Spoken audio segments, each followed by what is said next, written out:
नियम 101 अन्वये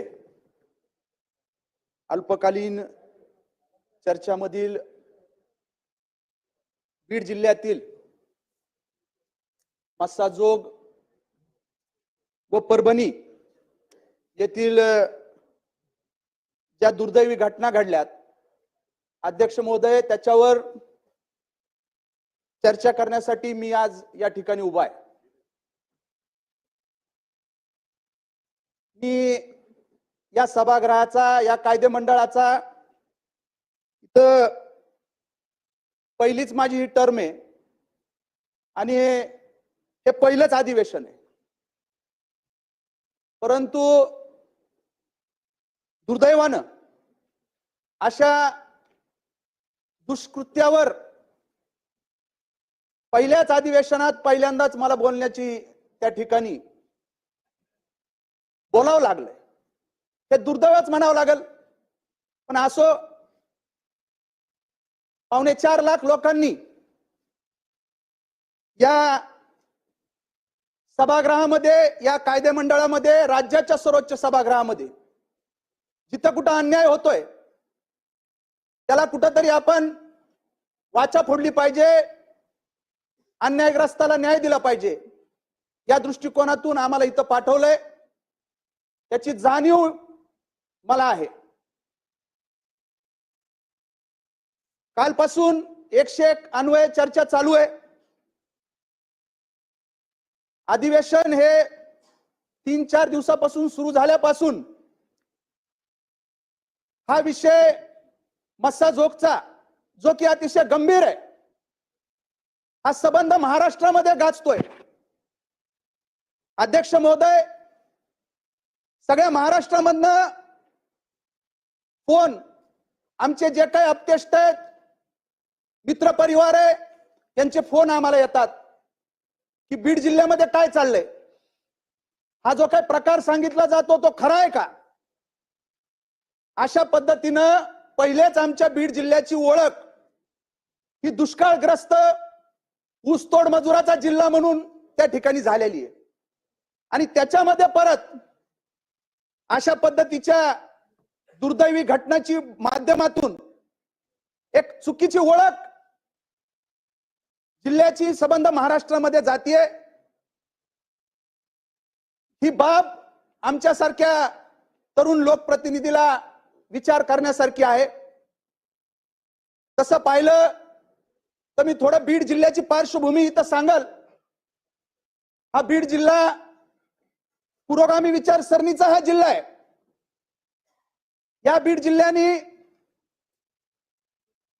प्रति सरकार म्हणून ज्यांना ओळखलं जायचं ते क्रांतिसिंह नाना पाटील, त्याचबरोबर अल्पसंख्याक असणारे पाथर्डी येथून आलेले नगर जिल्ह्यामधनं बबनराव ढाकणे असतील किंवा आमचे द्वारकादासजी मंत्री असतील, त्यानंतर केशर काकू क्षीरसागर असतील किंवा लोकनेते स्वर्गीय गोपीनाथरावजी मुंडे साहेब असतील, यांना देशाच्या सभागृहामध्ये पाठवत असताना मतदारांनी, जनतेनं कुठेही जात पात तिथं पाहिली नाही। हे मला इथं नमूद करावं असं वाटतं।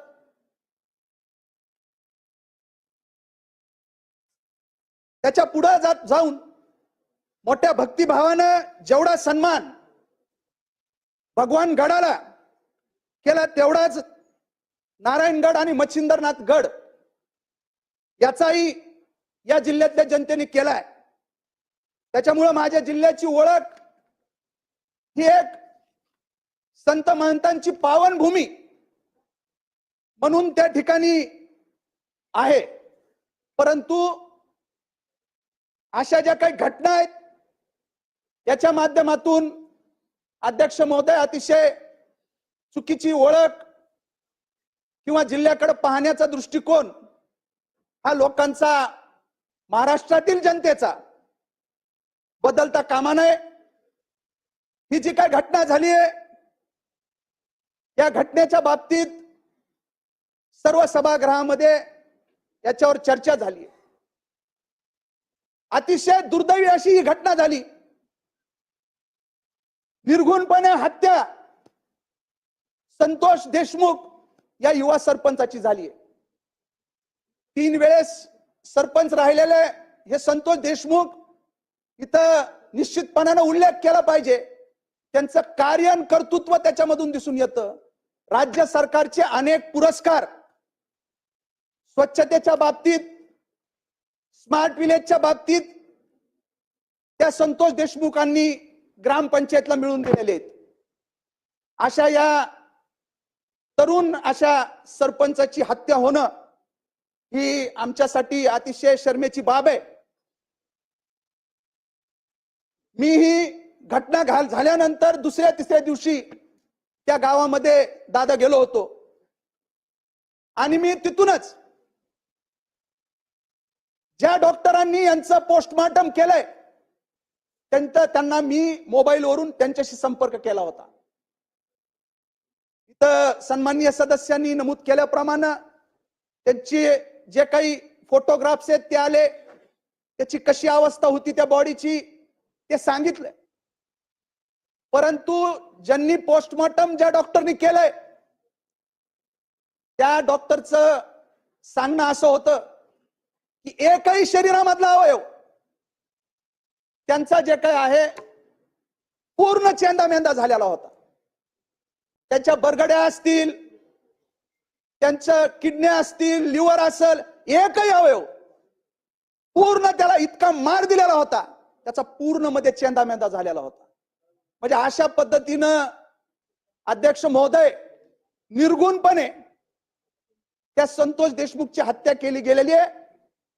मला एवढंच म्हणायचंय की हे महायुतीचं सरकार दादा आपल्या नेतृत्वाखाली त्या ठिकाणी काम करते.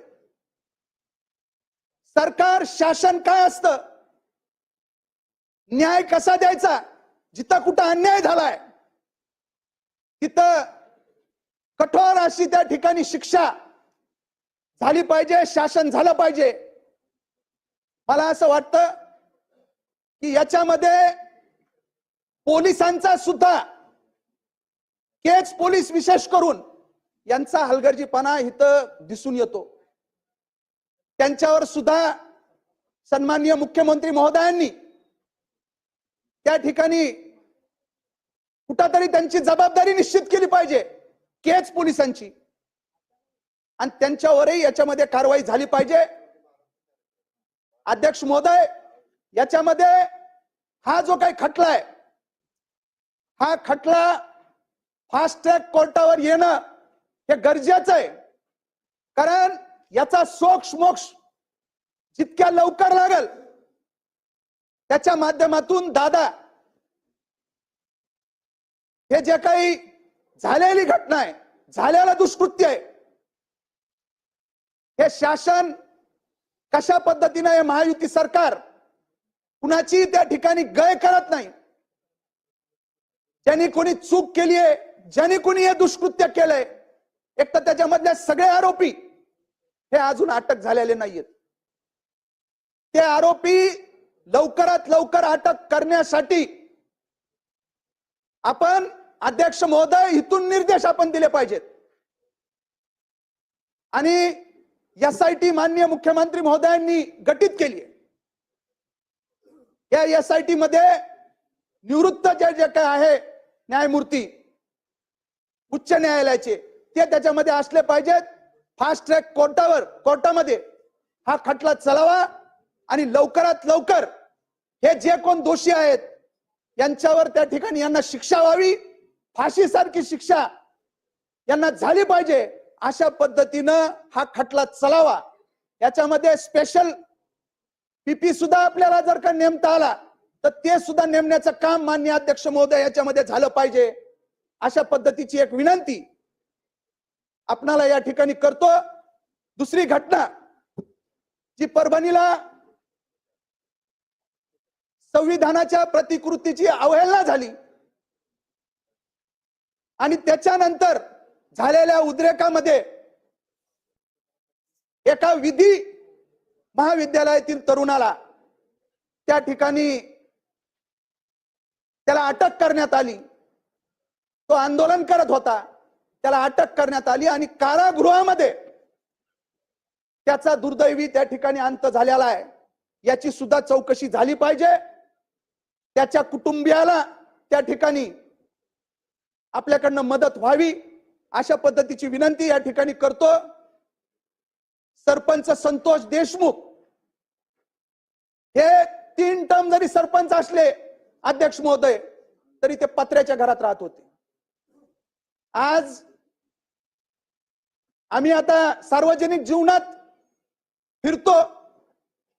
1 टर्म सरपंच जर माणूस झाला तर लगेच तो त्या ठिकाणी 4 व्हीलर स्कॉर्पिओ दादा त्या ठिकाणी घेतो.